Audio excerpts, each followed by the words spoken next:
prostě to musíš dostat z takových šrotů, který scháníš různě možně po půdách a po smeťákách, tak to musíš dostat do této fáze. Tomu říkám krabicová fáze. No, pak to musíš dostat do fáze, že to jezdí a my na tom jezdíme poctivě.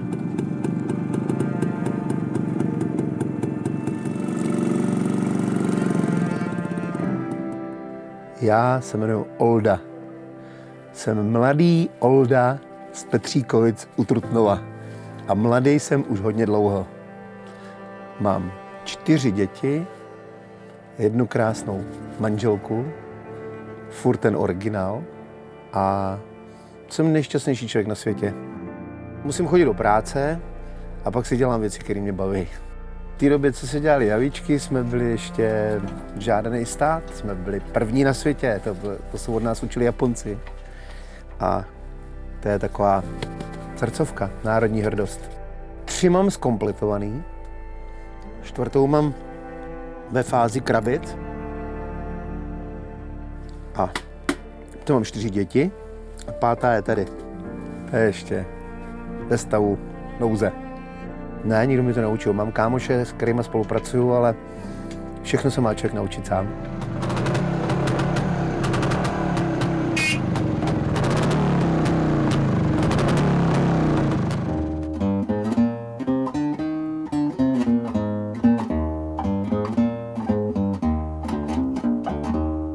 Kluci potřebovali prostě do kapely basu,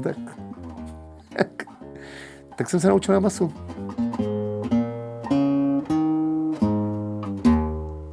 Chodili mejt do hospody nádobí a prostě mi kopli basu, řekli.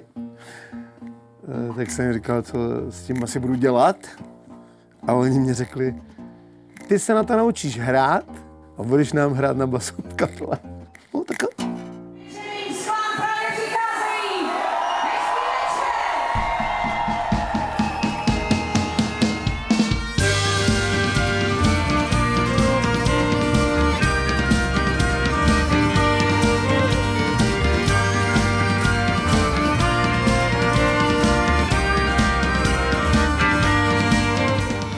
Ale to, co jsem já zažil se svýma dětma, jak oni říkají, díky nám jsi to zažil, tak to nebylo vždycky jenom na růžovo namalovaný. Tak to bych přál každému fotrovi zažít. Protože mezi námi je generační rozdíl a když budu řešit generační rozdíl, tak se nedostaneme nikam. Takže my neřešíme generační rozdíl. Jeden z prvních koncertů jsme slizali z pódia a Kuba mi řekl, nazval mě nepublikovatelným názvem. A já jsem mu říkal, tyjo, víš, co jsi mi řekl? A on řekl, no to je v kapele. A tam jsem pochopil, že takhle to je prostě. Takhle je ta rovnice.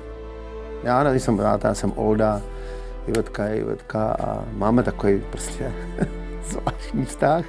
Krásný, mně se to líbí. Prostě já to jinak nechci. Když máš 4 děti, to už moc lidí nemá, tak to je hodně silná motivace a hodně silný motor. Nejstarší je Kuba, druhý nejstarší je Lukáš, prostředníček je Máťa a Eliška je poslední výstřel.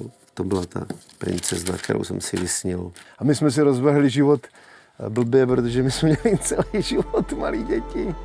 To, že jim je 18, neznamená vůbec nic. Malí děti, malí starosti, velký děti, velký starosti. Starší kluci, těm se umožnili vrcholově sportovat. Kuba se dostal až do reprezentace hokejový, Lukáš, prostě lyžařský. To je hodně náročný. Svýho času jsme měli i 3 práce. My tomu říkáme tady multifunkční zařízení. Vznikalo to tak, jak rodina potřebovala. V zadním prostoru byly kůlna s králikárnama, pak se to přestavilo, byla z toho restaurace. Poměrně jako vyhlášená restaurace, jinak mimo jiné 17letá zkušenost restauračení. To je hodně velká životní zkušenost, protože v hospodě se poznají lidi. Jo. To vůbec není jednoduchá práce. Kdo si myslí. A pak učebna se přistavila a teď tady, to byla To bylo zastřešené stání pro auta a díky té situaci, která se vyvinula tak, jak se vyvinula, tak z toho je multifunkční zařízení. Moje práce spočívá v tom, že se snažím, jak nejlíp umím, nevím, jestli to dělám dobře, ale já to jinak neumím, snažím se vychovávat řidiče. Asi jsem pyšnej na to, že jsem vesnický bodlák z Petříkovic. Ne, já mám tady souseda, ten vždycky říkal, tady to mám rád. A my jsme si z toho dělali legraci. Tady je totiž strašně těžký žití, tady je 3/4 roku, je tady zima. Těžké podmínky k žití, všude daleko. A nevím, jako něco tady funguje, je to všechno odsaď těžký. S Kubou jsem jezdil na hokej, odsaď daleko. S Lukášem na lyže, daleko. S kapelou odsaď, všude je to daleko. A přesto, jak říkal soused, tady je krásně. Já nevím, který koncert byl největší. My jsme za těch 20 roků, já jsem se to pokoušel počítat, skončil jsem u čísla někde 1300 a od té doby jsem to nepočítal a těch koncertů je i víc, podstatně víc, v řádech o stovky. Prošli jsme si nějakým tím vývojem a vyvíjí se i ta hudba, i ta naše hudba se vyvíjí. Ráno se zbudíme, zoubky vyčistíme, očička umejem a jdeme do školky a jdeme do školky.